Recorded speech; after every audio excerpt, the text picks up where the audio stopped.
¿Pueden observar?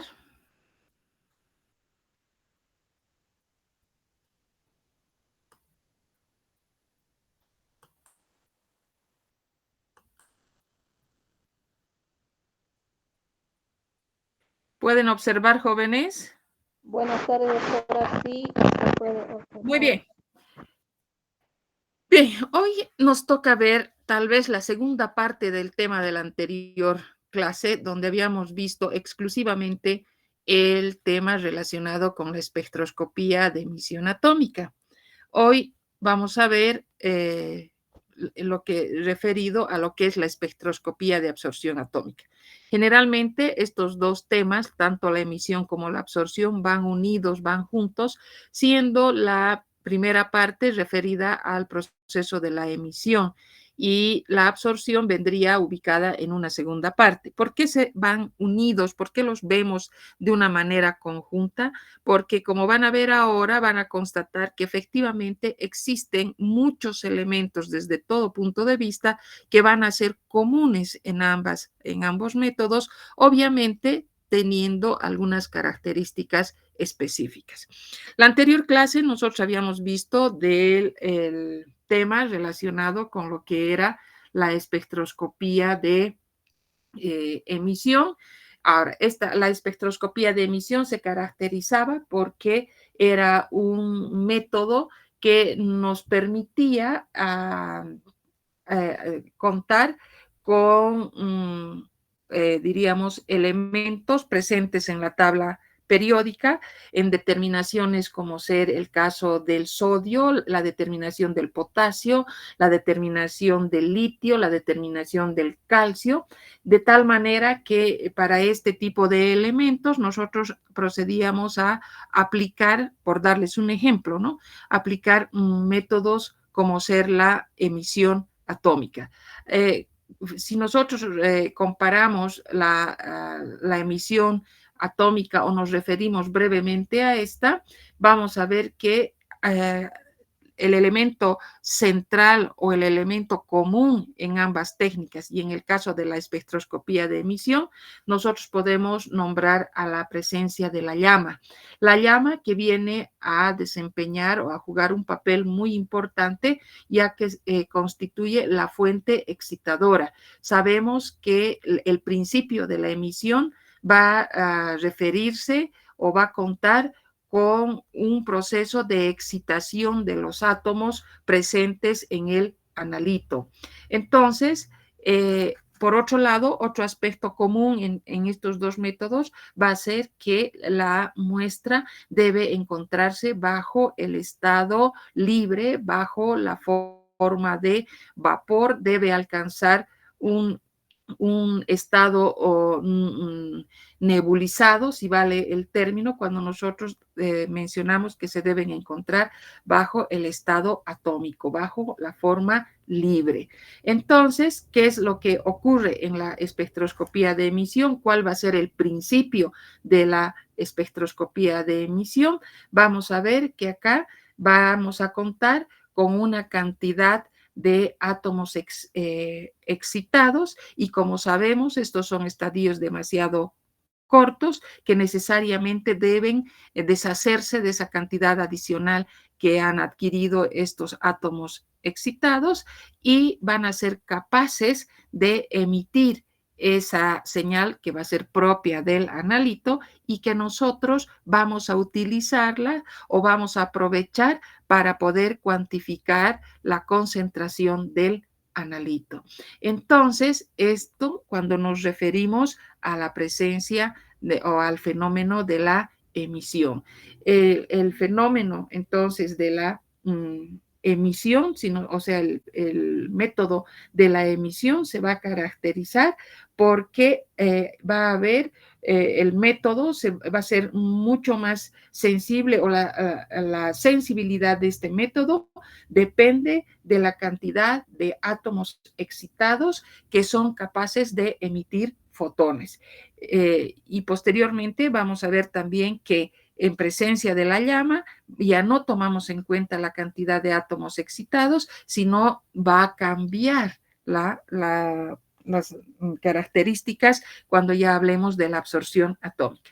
Entonces, ese es el principio, podríamos decir, de la espectroscopía de emisión atómica, y luego nosotros estaríamos refiriéndonos que para este método de la emisión se hace importante la presencia de un elemento que va a ser la llama, que hemos visto los componentes, o mejor dicho, las partes de la llama, hemos visto cómo se ha generado la llama, hemos visto la importancia de la presencia del combustible, la presencia del oxidante, hemos visto cuál es la secuencia de etapas por las que va a pasar un determinado analito que inicialmente se encuentra en disolución hasta alcanzar el momento en que va a ser capaz de emitir una determinada cantidad de fotones. ¿Y qué es lo que vamos a medir? Vamos a medir la cantidad de fotones que han sido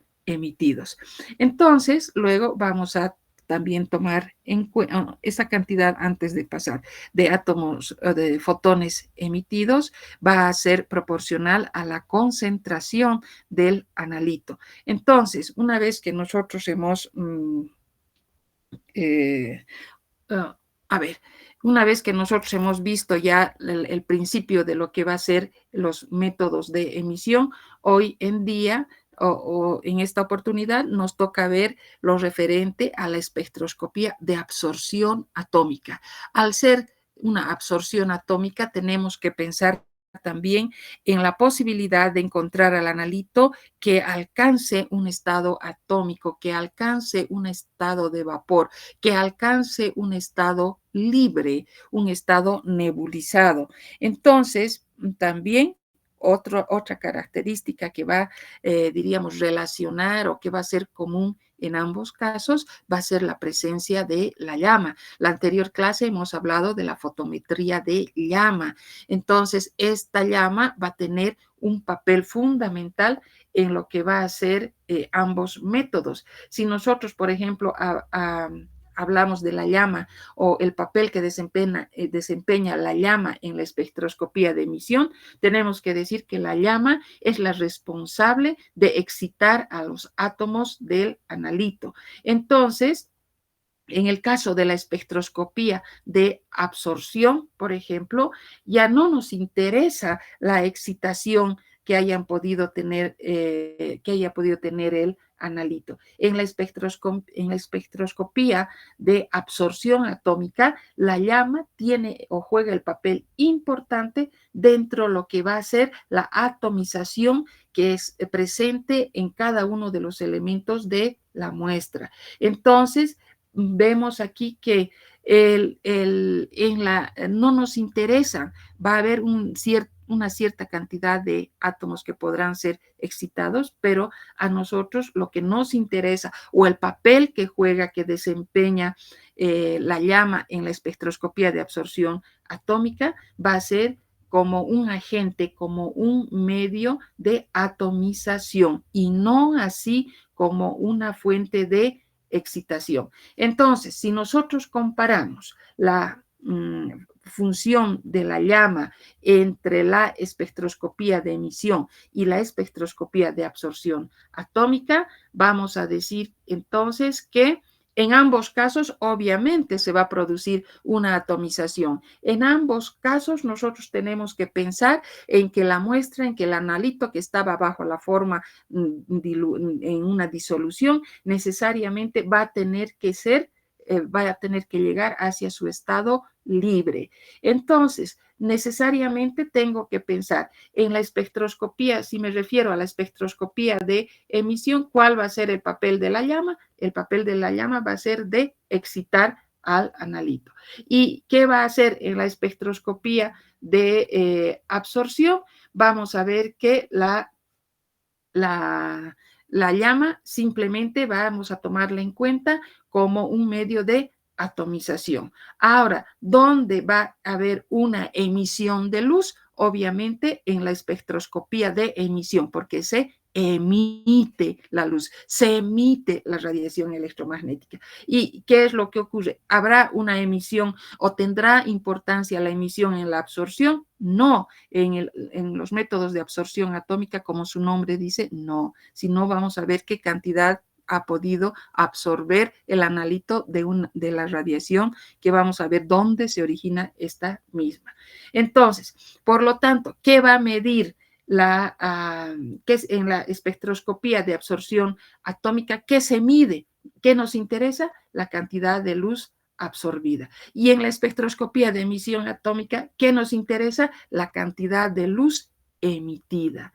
Entonces, si ustedes se fijan, vamos a tener aspectos bastante comunes, elementos comunes en ambas técnicas, lo que justifica que nosotros podamos desarrollar, que nosotros podamos ver de manera, diríamos, simultáneamente, ¿no? Primero el principio o el método de la espectroscopía de emisión atómica, para luego hablar de la espectroscopía de absorción atómica, como es ahora que nos toca hablar de la misma. Bien, entonces, cuando hablamos de la espectroscopía de absorción atómica, vamos a ver que es un método de detección para elementos químico-metálicos igualmente presentes en la tabla periódica de elementos. Nosotros no podemos dividir tácitamente y decir tales métodos son exclusivos para la espectroscopía de emisión, o tampoco podemos decir únicamente se van a emplear los métodos basados en la espectroscopía de absorción atómica. Ambos métodos van a ser complementarios tomando en cuenta la naturaleza del analito, de los elementos, de los metales, de los no metales presentes en la tabla periódica.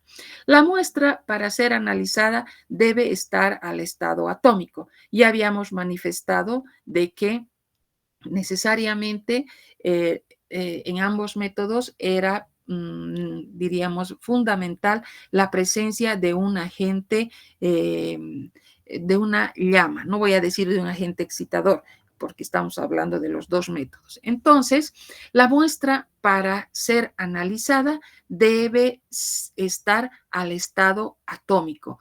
Y nosotros, ¿cómo vamos a lograr atomizar a la muestra en el caso de la espectroscopía de absorción?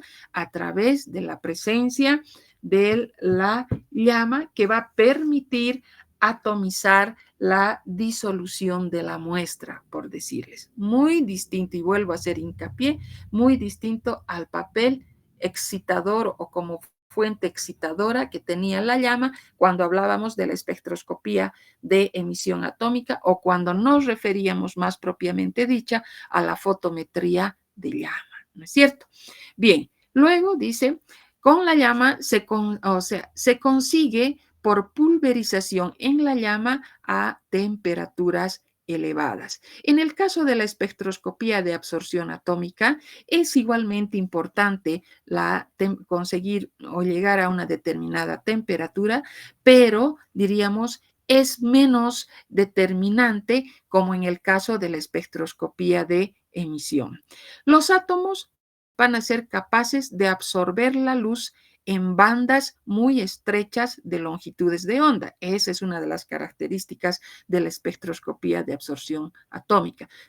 Contar con bandas muy estrechas de longitudes de onda. Ahora, la espectroscopía de emisión atómica y la espectroscopía de absorción atómica están relacionadas, correcto. Están relacionadas, ¿por qué? Porque presentan muchas características en común a nivel de sus componentes, a nivel en la instrumentación, como también a nivel de la presencia de elementos como, por ejemplo, la llama, que en ambos métodos tiene un papel diferente, o juegan un papel diferente. Y como vamos a ir viendo más adelante, igualmente ambas técnicas, tanto la espectroscopía de emisión como la espectroscopía de absorción, se van a ir relacionando, tomando en cuenta ya la información que vayamos a obtener. Ahora, la espectroscopía de absorción atómica cuenta con una fuente. Ahora, en la espectroscopía de emisión atómica, si ustedes recuerdan, nosotros no contábamos con ninguna fuente adicional. En cambio, el método de la espectroscopía de absorción atómica sí hace que se vea fundamental que considerar a la presencia de una fuente de radiación. Podríamos decir que es la característica fundamental la presencia de una fuente de radiación. En la espectroscopía de absorción atómica, la sensibilidad va a depender del número de átomos que se encuentren al estado fundamental. En cambio, vuelvo a repetir, vuelvo a insistir, en la espectroscopía de emisión atómica, la sensibilidad dependía del número de átomos excitados, ¿no es cierto?, que eran capaces de emitir fotones. Aquí no, aquí en la absorción atómica la sensibilidad depende del número de átomos que se encuentran en el estado fundamental. Ahora, es un método mucho más simple, entre paréntesis, que la espectroscopía de emisión atómica, dependiendo cómo vayamos a considerar el método. Y como habíamos mencionado anteriormente, nosotros no podemos decir, me quedo con el método de la emisión o finalmente yo prefiero el método de la absorción. Ambos métodos van a referirse o son métodos complementarios en la determinación de una serie de elementos metales, no metales presentes en la tabla periódica. Si nosotros nos referimos a la espectroscopía de absorción atómica, podemos decir que es una técnica que se relaciona con la fotometría de la llama o con la espectroscopía de emisión atómica, ya que va a emplear una llama para poder atomizar la disolución de la muestra, como habíamos mencionado, de tal manera que los elementos a analizar están bajo la forma de un vapor de átomos. Esto es muy importante, esto es fundamental de la espectroscopía de absorción atómica. ¿Ya por qué? Porque los elementos, el analito motivo de nuestro análisis necesariamente tiene que encontrarse bajo la forma de vapor de átomos. Y esto se consigue gracias a la presencia de la llama. Vuelvo a insistir, la llama es la responsable de llevar y de transformar a la forma de vapor de átomos. Esa es la función de la llama en la espectroscopía de absorción atómica. En esta espectroscopía de absorción atómica, como hemos mencionado, además existe una fuente de radiación independiente que nos va a proporcionar una luz monocromática específica para cada uno de los elementos que vayamos a analizar. Y de esta manera vamos a hacer pasar esta radiación, esta luz monocromática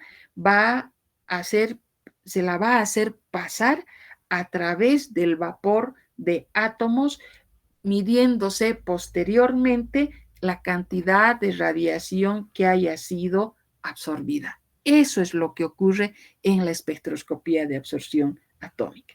Y en cambio, si nosotros recordamos qué pasaba en la fotometría de llama, nosotros decíamos, este método va a tener una sensibilidad que va a ser proporcional al número de átomos que haya sido o que haya podido excitarse, y no así en la absorción atómica. La sensibilidad, como hemos mencionado anteriormente, depende del número de átomos que se encuentran en su estado fundamental. Normalmente, solo un pequeñísimo porcentaje de átomos podrían ser excitados en la llama, por lo que en la espectroscopía de absorción atómica podemos considerarla como un método mucho más sensible que la fotometría de llama que hemos visto anteriormente. Pero en el caso, por ejemplo, ¿qué tipo de elementos nosotros vamos a someter a la espectroscopía de absorción atómica? Nosotros podemos considerar una gran cantidad, entre los que también podríamos tomar en cuenta al plomo, podríamos tomar en cuenta al magnesio, podríamos tomar en cuenta al zinc, al cadmio, etcétera, etcétera, y muchos otros más. Ahora, y lo importante también tener diríamos, tener la posibilidad de que ambos métodos van a ser complementarios en la determinación de cada uno de los analitos que vayamos viendo o que se nos vayan presentando y que están dentro de lo que es la tabla periódica de elementos. Ahora vayámonos a la instrumentación. ¿Cuáles son los componentes de los instrumentos para espectroscopía de emisión atómica? Como podemos ver en el inciso A en la parte superior, y los componentes de los instrumentos presentes en lo que va a ser un equipo para espectroscopía de absorción atómica. Si nosotros nos fijamos, vamos a tener que los elementos van a ser muy similares y solamente estaríamos contando con un elemento, diríamos, específico y único para lo que va a ser un equipo de espectroscopía de absorción atómica, y va a ser la lámpara. Hemos hablado de la fuente, ¿no es cierto? Entonces, acá vamos a encontrar independientemente una fuente capaz de emitir una señal monocromática que va a atravesar, como ustedes pueden ver, aquí vamos a ver, fíjense, a ver, vamos. Aquí tenemos básicamente los elementos, los componentes de un equipo para espectroscopía de emisión atómica. Vamos a tener, por ejemplo, aquí a la llama como la fuente excitadora. No se olviden que hemos visto que los quemadores podían ser de dos tipos. En una primera instancia se habían considerado a los quemadores de consumo total. A estas alturas casi están descartados, tienen una importancia histórica, podríamos decir, si vale el término, y donde con sus características respectivas contamos con un quemador de flujo laminar, donde se realiza generalmente previa a la llegada a la llama, se realiza la mezcla de los elementos que van a llegar hasta la llama. Podemos hablar en el caso de la espectroscopía de emisión atómica, la presencia de un monocromador. Vamos a tomar en cuenta también la presencia de un detector, la presencia de un amplificador y de un registrador. Tal cual, si hablamos de la fotometría de llama, tenemos que inmediatamente sustituir al monocromador por un sistema de filtros que también hemos visto la anterior clase.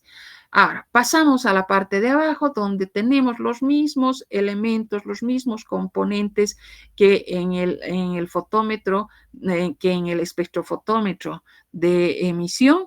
Acá tenemos los componentes, pero para la espectroscopía de absorción atómica, donde se hace fundamental la presencia de una fuente de radiación. Y generalmente hay diversidad de fuentes, pero la más conocida, la más aplicada, si vale el término, en una primera instancia y a la que nos vamos a referir, va a ser a la lámpara de cátodo hueco, que va a ser capaz de emitir un haz monocromático. Entonces vamos a ir viendo ya el papel que desempeña, porque aquí, ¿qué nos interesaba? La cantidad de átomos que habían podido ser excitados y la capacidad de emitir los fotones. Aquí no, aquí contamos con una fuente de radiación y vamos a ver que este haz de radiación monocromático va a atravesar la llama y sabemos que aquí la muestra, el analito, va a estar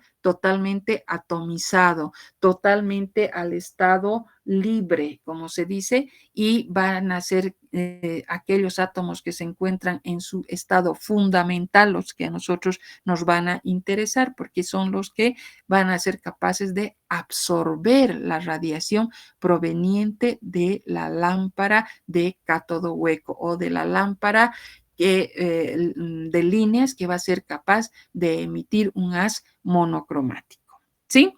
Bien, entonces vayámonos a hablar de esta fuente de líneas. Esta fuente de líneas tiene que tener algunas características y dentro de esas características vamos a tener van a ser fuentes de emisión de línea única, van a ser estrechas, van a estar entre los 10, tomamos en cuenta entre 2 y 10 nanómetros, es necesariamente bastante intensa, tiene que tener una anchura de línea bastante estrecha,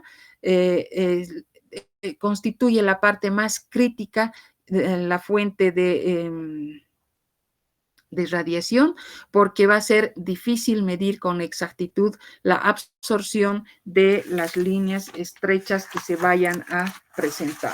Entonces, cuando nosotros hablamos directamente de las características que debe presentar esta fuente de radiación empleada en la espectroscopía de absorción atómica, tenemos que referirnos a que, en primer lugar, tiene que ser una fuente capaz de emitir radiaciones a longitudes de onda características del elemento que vamos a analizar.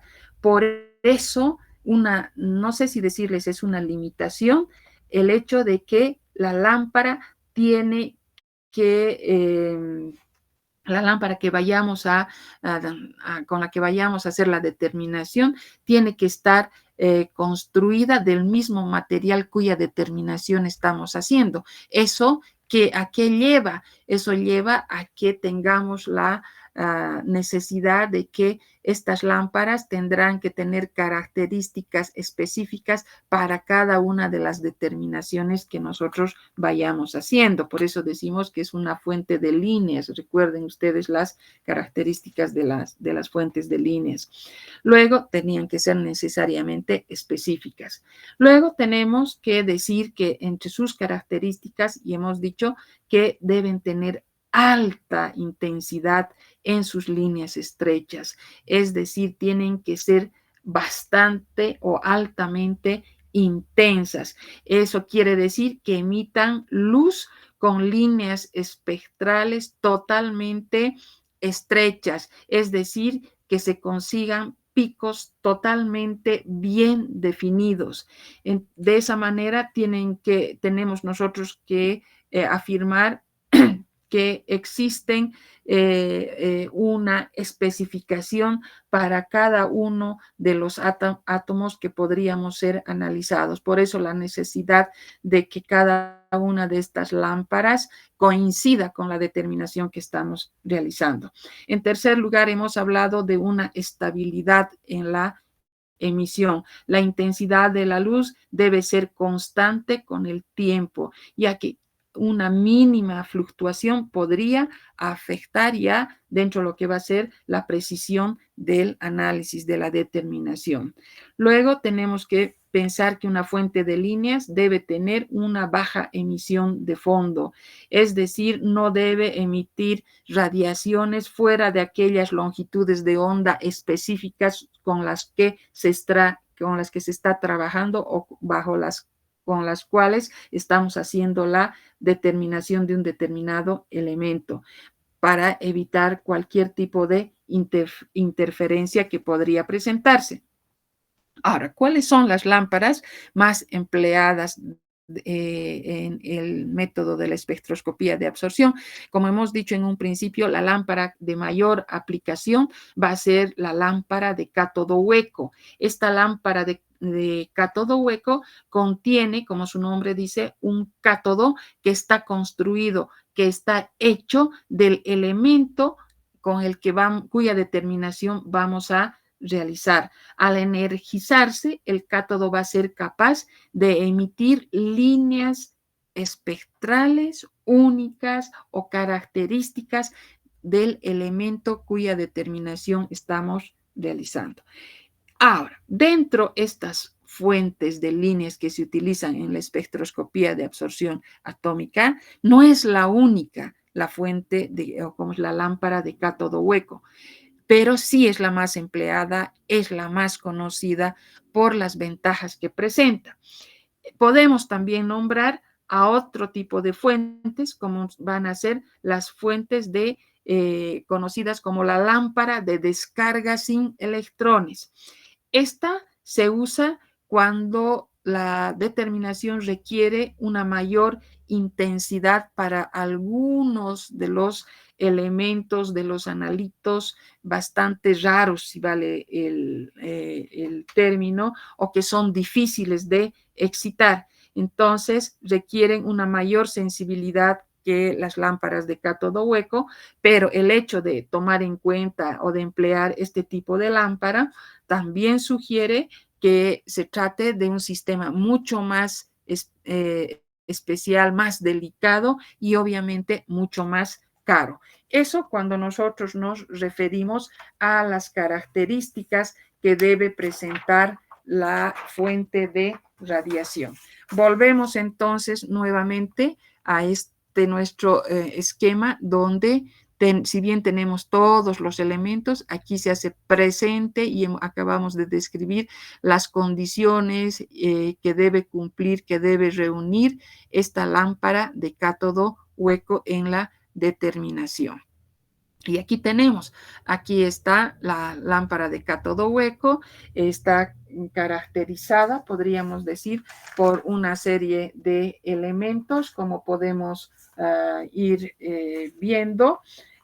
Tenemos un ánodo, vamos a tener también un cátodo, están, diríamos, dentro lo que va a ser una ampolla que presenta una ventana de cuarzo o también puede ser de vidrio. Vamos a encontrar un gas que puede ser el argón, que puede ser el neón y obviamente vamos a encontrar un protector de vidrio y si ustedes pueden ver los elementos fundamentales que vamos a tener que tomar en cuenta van a ser el cátodo y también la presencia del ánodo. Y no se olviden que en este tipo de lámparas lo más importante va a ser la presencia del material cuya determinación estamos realizando en este momento. Bien, ahora vamos a pasar a lo que es el análisis cuantitativo. La concentración del analito en la muestra se obtiene midiendo la intensidad de emisión a través de los siguientes métodos, como ser el método directo o de la curva de calibración, el método de adición del patrón y el método del patrón interno. Estos son los tres métodos que se los aplica el momento en que nosotros pasamos a la parte cuantitativa ya en los cálculos cuando nos referimos a los métodos de espectroscopía de emisión y de absorción atómica. Estos métodos, para comprenderlos, estos métodos de mejor manera, es necesario que nosotros previamente vayamos en orden, es decir, todavía no hemos entrado de una manera, ¿cómo les podría decir? No hemos llegado a desarrollar la parte de los métodos de cuantificación aplicando la ley de Lambert y Beer. Y vamos a ver que de igual manera, a continuación, vamos a tocar estos métodos del método de la curva de calibración, el método de la adición del patrón o del patrón interno, que lo vamos a comprender mucho mejor cuando desarrollemos ya en nuestra parte práctica lo que son los tres métodos de cuantificación aplicando la ley de Lambert y Beer. Entonces, vamos a pasar y vamos a referirnos ahora a lo que van a ser las interferencias. ¿Cuándo surgen las interferencias o a qué se refieren las interferencias? Las interferencias, muchas veces nosotros estamos hablando de la emisión de radiación, estamos hablando de la cantidad de radiación que ha podido absorberse y qué es lo que queda, ¿no es cierto? Entonces, a partir de esto, nosotros inmediatamente asociamos y decimos, la intensidad de la radiación electromagnética necesariamente tendrá que ser proporcional a la concentración de la muestra, porque nosotros estamos buscando llegar a obtener una información y esa información, y para obtener esa información es que estamos aplicando estos métodos de emisión atómica, estos métodos de absorción atómica. Ahora, vamos a ver que teóricamente nosotros muchas veces, o sea, nosotros pensamos llegar a esto. Es decir, que la intensidad de la radiación muchas veces puede no ser proporcional a la concentración de la muestra. Entonces, esto puede ser debido a la presencia de ciertas sustancias que interfieren estos dos métodos analíticos. Y por eso es que se considera esta parte relacionada con la que son las interferencias. Y cuando hablamos de las interferencias, vamos a referirnos a interferencias químicas, vamos a referirnos a interferencias físicas, también nos vamos a referir a interferencias espectrales, que de una u otra manera van a dar origen a que no pueda presentarse esa proporcionalidad entre la intensidad de la radiación con la que estemos contando y la concentración del analito presente en la muestra. A partir de esto, nosotros vamos a hablar, en primer lugar, nos vamos a referir a lo que son las interferencias químicas. Ahora, las interferencias químicas originan una disminución de átomos libres en la llama al formar compuestos químicos. El de mayor frecuencia es el producido por aniones que forman compuestos cuya característica va a ser su baja volatilidad con el analito. Entonces, una de nuestras condiciones, hemos dicho, cuando aplicamos estos métodos, sabemos que tenemos que pensar en la cantidad, o sea, en que el analito se encuentre bajo la forma de átomos libres, ¿no es cierto? Entonces, ¿qué es lo que ocurre? Hay la posibilidad de que se vayan a formar compuestos y generalmente es aquel causado por los aniones que van a originar compuestos que tengan baja volatilidad o van a formar compuestos cuando se unen al analito y van a tener estos una baja volatilidad.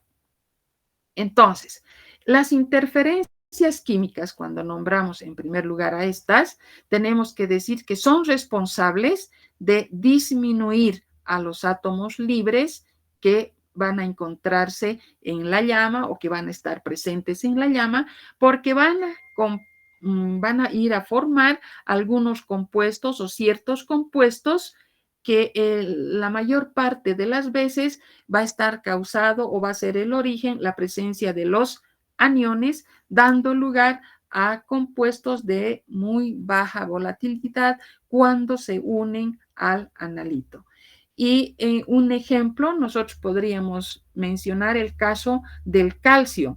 Cuando hacemos la determinación del calcio, sabemos que un ejemplo para el caso del calcio va a ser que va a haber una reducción, una disminución en la emisión del calcio que tiene lugar en la presencia de los fosfatos. Es decir, van a dar lugar a la formación, al unirse un fosfato en presencia del calcio, va a formar el fosfato cálcico, que este compuesto, como hemos mencionado anteriormente, va a ser un compuesto térmicamente estable. De tal manera, no va a poder dar lugar a la formación correspondiente de los iones calcio gaseoso, que ese es nuestro objetivo. Al formar entonces ese complejo estable, disminuye la posibilidad de que nosotros podamos contar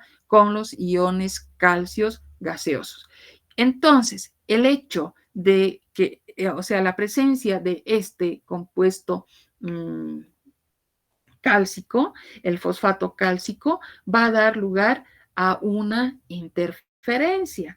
Y esto va a afectar en la proporcionalidad que exista entre la cantidad de los átomos libres y la formación de como lo que nosotros estamos buscando o estamos normalmente esperamos que haya una proporcionalidad entre la concentración del analito presente en la muestra con la cantidad de átomos que puedan estar al estado libre. Entonces, ¿qué es lo que nosotros tenemos que hacer cuando contamos con estos elementos? Tenemos que proceder a tratarlos, tenemos que utilizar métodos que eviten la formación de estos complejos estables. Y cuando nosotros hablamos de la manera de corregir, la manera de evitar la formación de estos complejos de baja volatilidad, en primer lugar tenemos que referirnos a la presencia de los agentes secuestradores. Y un agente secuestrador puede ser o denominamos al ion lantano. ¿Qué es lo que va a ocurrir o cómo va a trabajar? ¿Cuál va a ser el mecanismo por el que este ion lantano actúe? Vamos a ver que agarramos al calcio como ejemplo nuevamente y añadimos un ion lantano y este ion lantano se va a ir a unir con los fosfatos en lugar de que se una al calcio, de tal manera que lo deja libre al calcio. Y el lantano va a irse a unir al fosfato de tal manera que va a formar un complejo estable. Y el fosfato queda disponible para obtenerlo como o mejor dicho, el fosfato se une con el lantano dejando libre al calcio. Ya no está disponible para unirse al calcio, en otras palabras. Otro mecanismo de controlar o de corregir la presencia de este tipo de interferencias va a ser la adición de un agente quelante, como es el etamindiamino tetracético, que va a formar un quelato cálcico con los iones calcio, de tal manera que evita que el calcio se vaya a unir a los fosfatos, que es lo que normalmente podría ocurrir. Ese es el mecanismo por el que va a actuar el etamindiamino tetraacético. Luego tenemos la separación de los iones interferentes del analito y esto se realiza antes de que se proceda a la aplicación del método de emisión atómica. Se procede, es un mecanismo por el que se va a proceder a separarlos, pero antes de proceder a la determinación. Luego tenemos el empleo de las llamas calientes. Sabemos que normalmente cuando nosotros hablamos de temperaturas elevadas y en estos métodos sabemos que un factor que está presente y es más o menos importante en cada uno de los métodos, la temperatura elevada reioniza al analito, de eso tenemos que estar tenemos que estar conscientes. Entonces, el empleo de las llamas calientes, pero también debemos considerar el efecto de la ionización. Estas llamas calientes, o sea, el emplear las llamas calientes, siempre va a ser mejor que estemos frente a llamas frías, ya que van a ser capaces las llamas calientes de disminuir las interferencias químicas.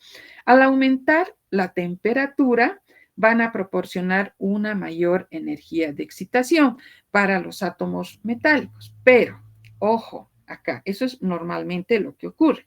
Pero si la temperatura es muy elevada, pueden ionizarse una gran cantidad de átomos neutros que están presentes y de tal manera va a disminuir la población de los mismos porque y, y al disminuir la población de estos átomos neutros, la sensibilidad de la técnica también va a disminuir. ¿Cómo se corrige esto? Empleando un supresor de ionización, es decir, un elemento fácilmente ionizable que va a ser capaz de producir gran cantidad de electrones en presencia o frente a la llama.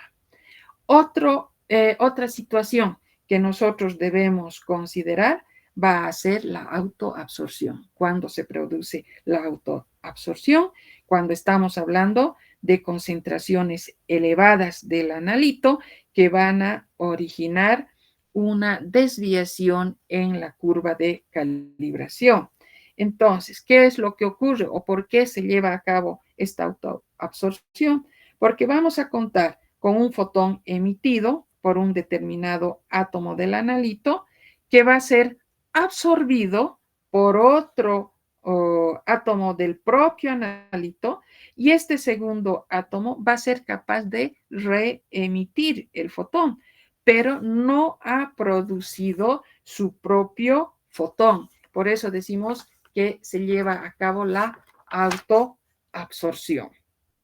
Bien, después nosotros, como conclusión, entonces, en el caso de la autoabsorción, decimos que de dos átomos del analito que deberían dar lugar a dos fotones, solamente uno así ha sido capaz de originarse. ¿Y esto cómo se va a corregir? Y vamos a ver también esto posteriormente, cuando ya hablemos de los métodos de cuantificación. Se corrige procediendo a la dilución. Luego tenemos vamos a tomar en cuenta otro efecto, el efecto matriz. Sabemos que el analito muy rara vez va a estar solo. Generalmente está acompañado con todos los elementos que forman parte de la muestra.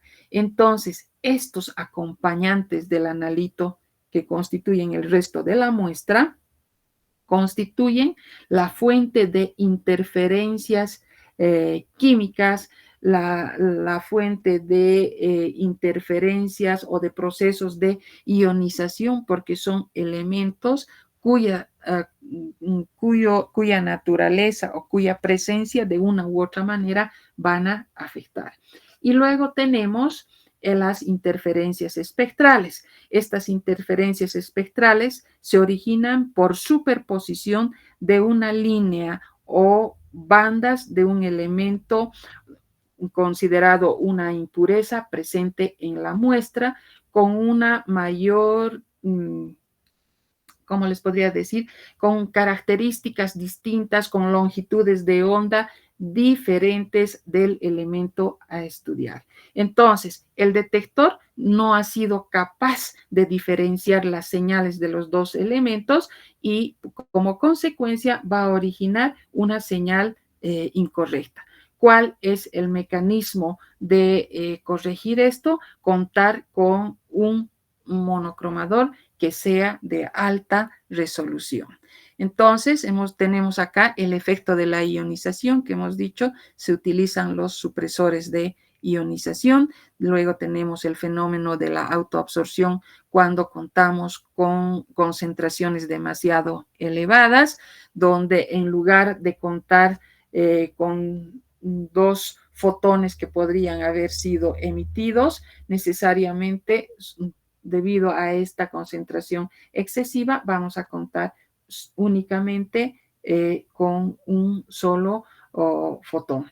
Entonces, finalmente, contamos con el efecto matriz, que se refiere a todo el acompañamiento del analito presente en la muestra, al que denominamos o conocemos con el nombre de matriz, que constituye, diríamos, una fuente de una serie de interferencias químicas, interferencias espectrales, etcétera.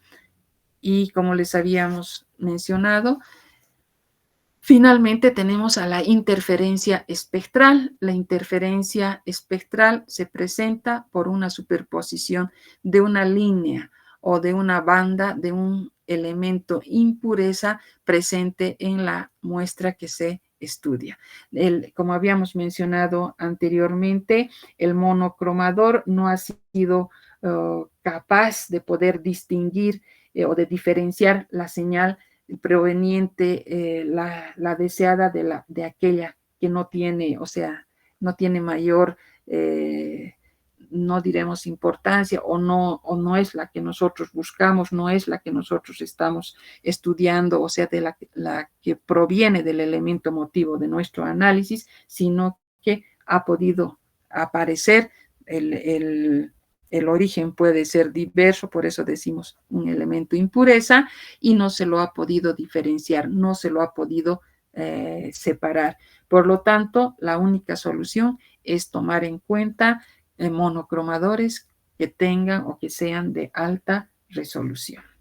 Bien, de esta manera entonces hemos concluido nuestros dos métodos considerados dentro de las espectroscopías de absorción. Tenemos a la espectroscopía de emisión atómica y también tenemos a la espectroscopía de absorción atómica. Sabemos que son dos métodos que son bastante parecidos. Primero, en cuanto a su aplicación, son métodos complementarios, como hemos visto anteriormente, para elementos, para metales, para no metales, presentes dentro de la tabla periódica.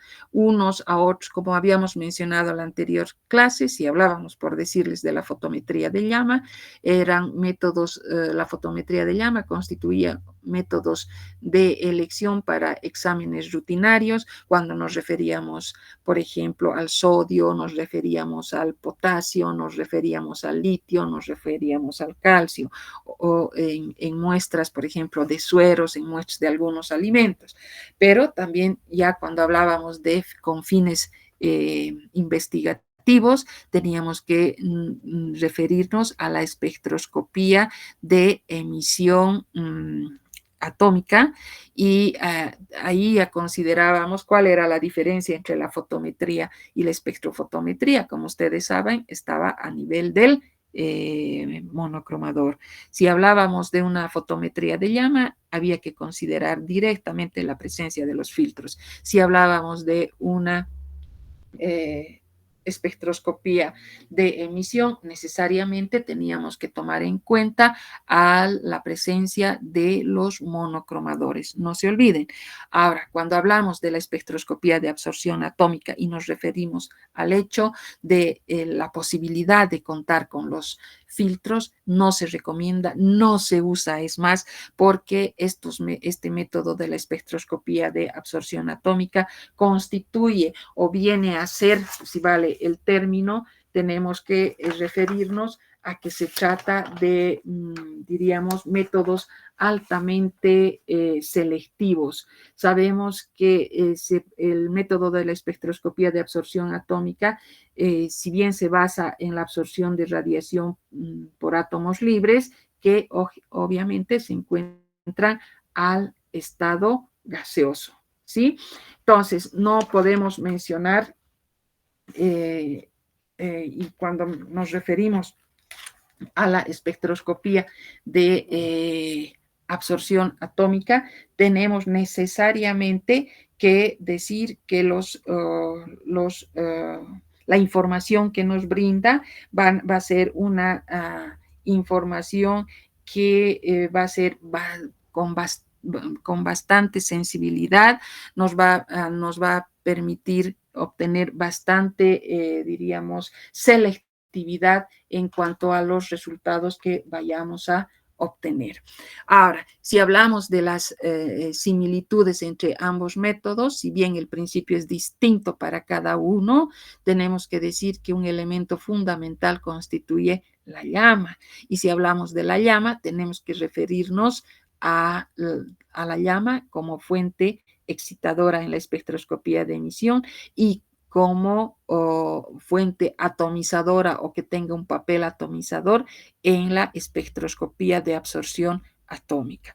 Por otro lado, cuando hablamos de generar ya la llama, también tenemos que tomar en cuenta los dos tipos de quemadores y hemos dicho que existía, hemos nombrado a un quemador de consumo total, que podríamos decir tiene una importancia histórica y generalmente utilizamos los quemadores que pueden ser de grafito, pero nosotros más los vamos a asociar a los quemadores de flujo laminar, donde se caracterizan estos porque se logra una mezcla previa a la llegada a la llama, de tal manera que se mejora, se evita todos los aspectos, diríamos, adversos que podía presentar el quemador de consumo total.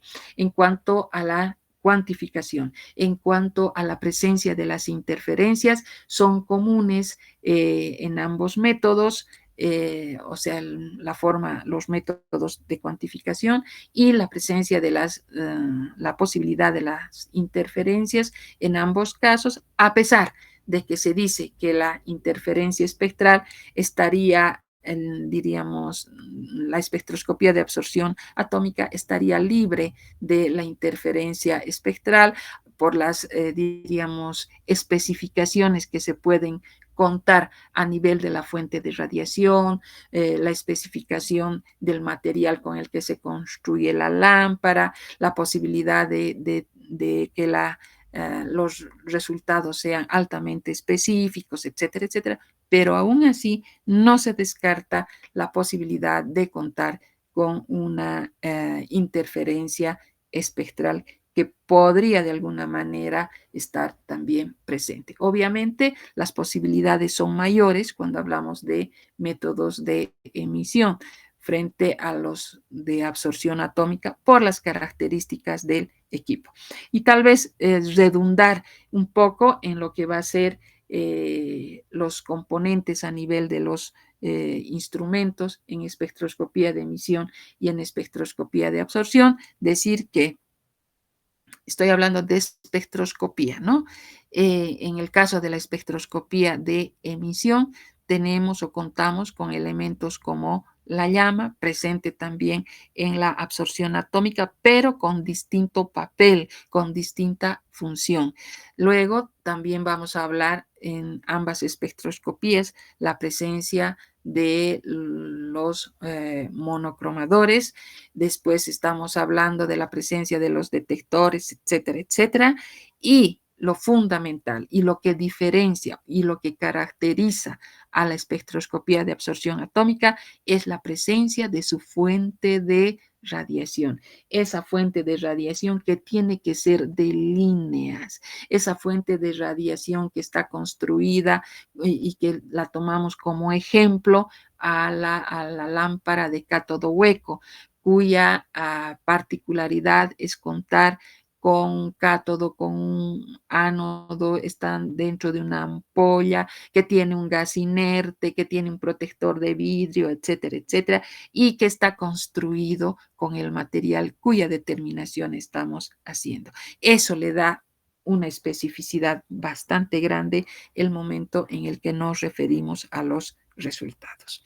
Bien, quedamos en esto entonces y hasta aquí es el examen que lo van a dar el próximo jueves, creo que es a las 2 de la tarde, no recuerdo bien la hora, pero nos vemos en las aulas correspondientes que señalan nuestro rol de exámenes. Que tengan una buena tarde, jóvenes.